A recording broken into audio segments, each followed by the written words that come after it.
Welcome to my new blog. तो अब आज हम साइंस पढ़ेंगे। तो देखते हैं कि कितना आज हम स्टडी कितने घंटे कर पाते हैं।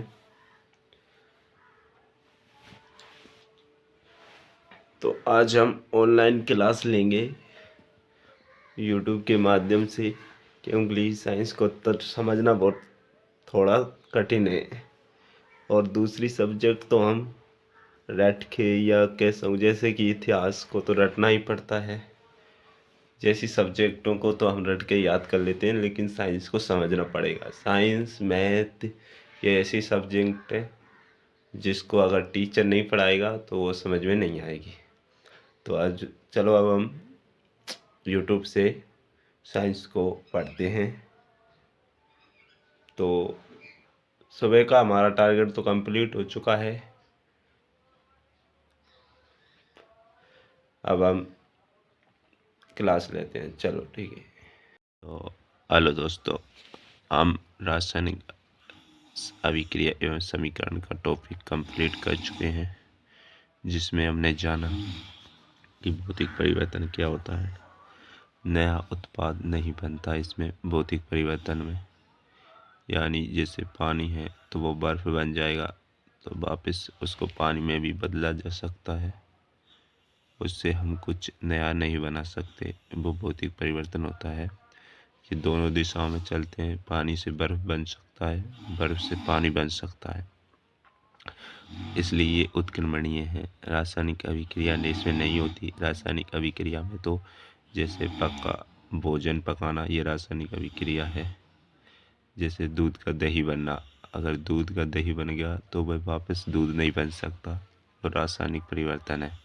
ताप दाब अवस्था फर्स्ट अवस्था, ये अस्थायी है, यानी ये बर्फ़ का पिघलना, बर्फ़ पिघल जाएगी, बाद में पानी भी बन जाएगा। इसमें ये ताप से परिवर्तन कर सकते हैं, दाब से और अवस्था में और गंतव्य से। फिर हमने पढ़ा रासायनिक परिवर्तन। रासायनिक परिवर्तन में नया उत्पादन बनेगा, जैसे भोजन का पकना, दूध का दही बनना। रासायनिक परिवर्तन में जब एक उत्पाद से दूसरा उत्पाद बना दिया जाता है तो वापस ही उसको उसी उत्पाद में नहीं बदला जा सकता। ये रासायनिक अभिक्रिया होगी। इसमें एक दिशा में चलते हैं, यानी इसको जैसे दूध से दही बन गया तो वापस वो दूध नहीं बन सकता। इसी प्रकार ये एक दिशा में चलते हैं, अनुत्क्रमणीय होते हैं, इसलिए ये अनुत्क्रमणीय होते हैं और स्थायी होते हैं। भोजन का पकना स्थायी है। फिर हमने रासायनिक अभिक्रियाओं के नियम पढ़े कि रासायनिक अभिक्रिया कब होगी। जैसे कि ये है Mg+O2 MgO, तो इधर के अभिकारक कहे जाते हैं और इधर के उत्पाद कहे जाते हैं। ये द्रव्यमान संरक्षण का नियम। द्रव्यमान संरक्षण का नियम कहता है कि दोनों तरफ समान परमाणु होने चाहिए। द्रव्यमान संरक्षण के नियम को सही करने के लिए हम ये क्रिया को दोनों तरफ परमाणु संतुलित करते हैं, इसलिए समीकरण संतुलित करना आवश्यक हो जाता है। इसको और एटेंटाइल विधि भी कहा जाता है। अगर संतुलित नहीं होगी विधि तो वह कंकाल विधि भी कहलाती है। ताप दाब उत्प्रेरक के रूप में इसके द्वारा हम इसको संतुलित कर सकते हैं। पदार्थ की अवस्था होती है ठोस, द्रव, गैस, जलीय। फिर हमने जाना कि रासायनिक अभिक्रिया के प्रकार जाने हमने। संयोजन अभिक्रिया, वियोजन अभिक्रिया, विस्थापन अभिक्रिया, द्विविस्थापन अभिक्रिया पढ़ी हमने। ऑक्सीकरण तथा अपचयन अभिक्रिया पढ़ी हमने।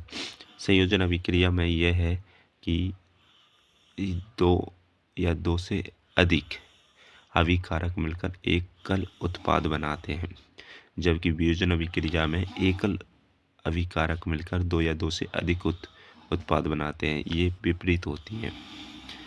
और विस्थापन अभिक्रिया में एक अधिक क्रियाशील तत्व कम क्रियाशील तत्व को उसकी जगह से फेंक देता है, यानी हटा देता है, उसे विस्थापन अभिक्रिया कहते हैं। द्विविस्थापन अभिक्रिया यानी दो अभिकारक होते हैं, वो दोनों ही अपने आयनों को बदल देते हैं, दोनों ही अपनी जगहों को बदल देते हैं, उन्हें द्विविस्थापन अभिक्रिया कहते हैं। ऑक्सीकरण अभिक्रिया, जिसमें ऑक्सीजन की वृद्धि होती है, उसे ऑक्सीकरण या उपचयन अभिक्रिया कहते हैं, जबकि अपचयन अभिक्रिया, जिसमें ऑक्सीजन की कमी हो जाती है, उसे अपचयन अभिक्रिया कहते हैं। ये संयोजन अभिक्रिया तो आपको समझा ही दी।